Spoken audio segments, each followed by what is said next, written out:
to her being de-roboticized. I mean, you got the whole story arc happening in the Sonic universe. You know, and with that situation, you have that whole thing going on in the Sonic universe. Now, if Snively in some ways plays a role in this, then that wouldn't be a shocker. Wouldn't be a shocker to me or anybody else.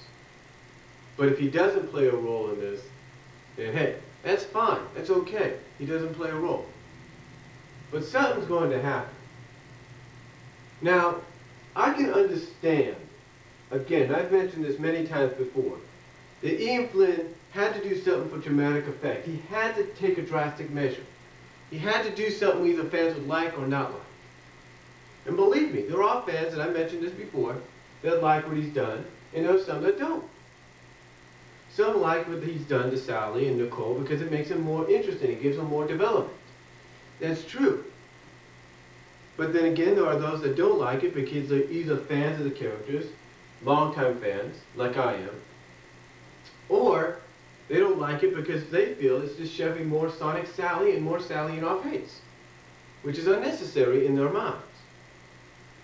Well, let me put it to you like this, folks. Let me put it to you like this.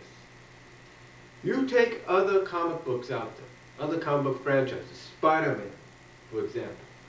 Spider-Man. You take that, for example.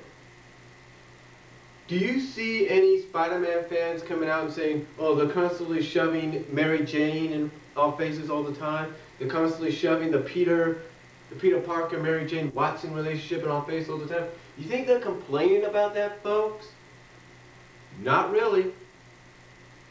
Not really, because even though they may have reconned the whole situation, wiped the memories and all that, do you think they complain?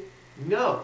As a matter of fact, from what I understand, there were many fans that were upset about what happened, about the memories of each other being erased or whatever. They were upset about that. They didn't like it. You see what I'm saying? People didn't like it. And the same can go, let's say, with X-Men.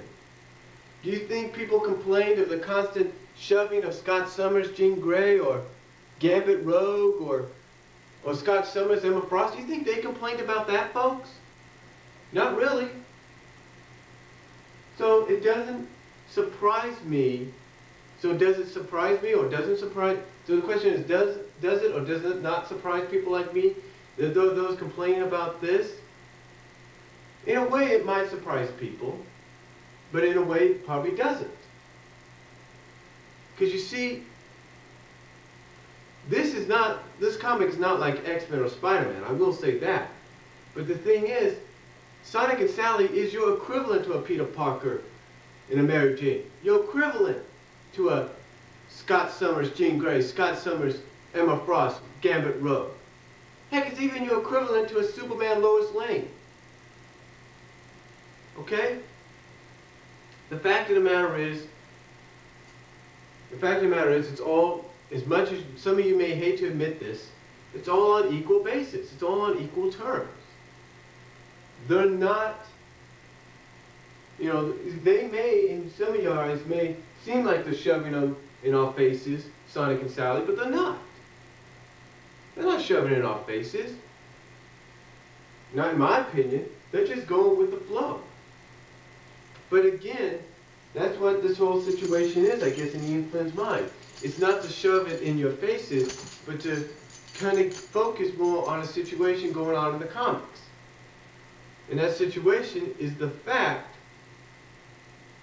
that you have two people that care about each other very much, one being the hero, who has to do what he has to do to save his friend eventually, or his love, the love of his life, if you will, or his best friend, down the line. He's got to do what he's got to do. Same could be said for Superman and Lois Lane. Same could be said for Mary Jane and Peter Parker. Same could be said for Scott Summers and Jean Grey. Same could be said for this and that, for Gambit and Rogue. The thing is, folks,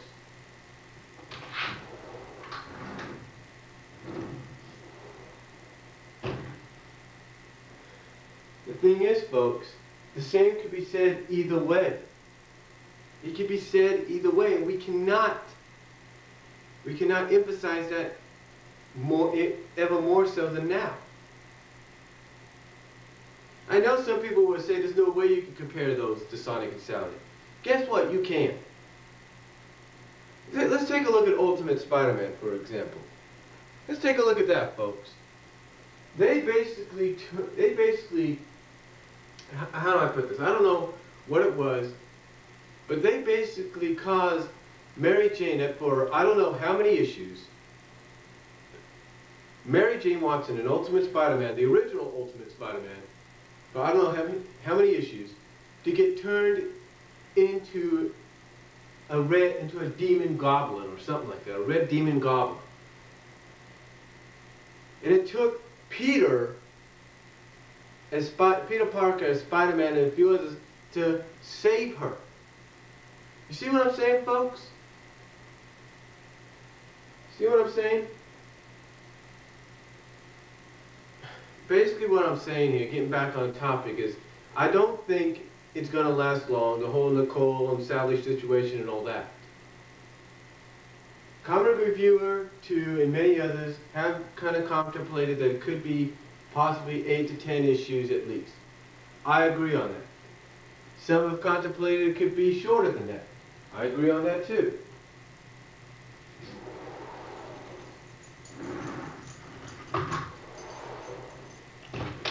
But here's the thing, folks. We can agree on it, but we can also disagree. But I believe it's around that time frame. And I think a lot of people would look at that as being very possible, very realistic, if you will, because basically not only is it around that time frame, but it gives the said character that's in the situation that they're in, like say Sally in a robotic state, even with her free will, to look at what she's become, maybe fly around the world or try to find some solace or something like that, or try to find something and go like, what have I become? What has happened to me? Why did I do this? I mean, she probably will remember why she did it, but then she'll probably look, I mean, if Ian's plan is to have some after effect on Sally of her looking at like, why did I do this? Like, why did I make this such a rash decision when I could have called upon Sonic to get us out of there when the time was right? See what I'm saying? And even when she does get restored down the line, which we don't know when that's going to happen, presumably 250 or so, we don't really know. The thing is, we could look at that and we could say, okay, here's the deal. We could look at it and say, okay, here's the deal. He'll have her restored and maybe have some dramatic effect afterwards, like maybe she'll still go on missions with Sonic and the others, but instead of going and confronting Eggman or whoever the villain is with Sonic, she has to stay behind or either get taken back to Narwhal by the others, while he does the confronting. You see what I'm saying? It's going to cause some kind of dramatic effect in some sense like that, in my opinion. You know, maybe it'll be a point to where she can't trust herself no more. Like maybe she can't trust herself on missions because she'll end up making a rash decision that's not necessary or that can endanger everybody else. I'm not sure, but whatever it is, it's going to be big. Now, Comic Reviewer 2 and a few others have stated, in fact, I've even stated this a few times, but Comic Reviewer 2 and a few others have stated that 250 could possibly be the end of the comic. Now, some people will say there's no way it's going to be the end. Some people have even come out and said that Ian Flynn has stated it won't be the end. Now, I'm not saying that it is going to be the end, because it looks like it could be, but it doesn't look like it is. But seeing as though 250 is halfway to 500, that's kind of asking for a lot, right?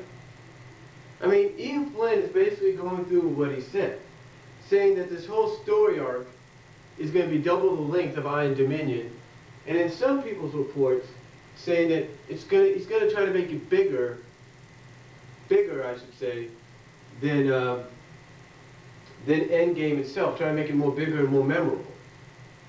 kind of something that defines his legacy.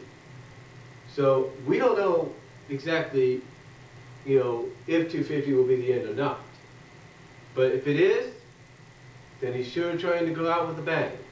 And if it's not, we'll see what else he has planned. But one of my things is, one of the things I look at, and I'm still thinking, I still stick to this assumption. I'm not saying it's going to be true, and I'm not saying it's going to be untrue. I'm not saying that. It's just my assumption, my opinion, that if somehow down the line this turns out to be nothing more than a prophet dream, a la, let's say, Other End, or a la something else. Because we've seen these in comics before. Whether people want to deny it or not. We've seen them in comics.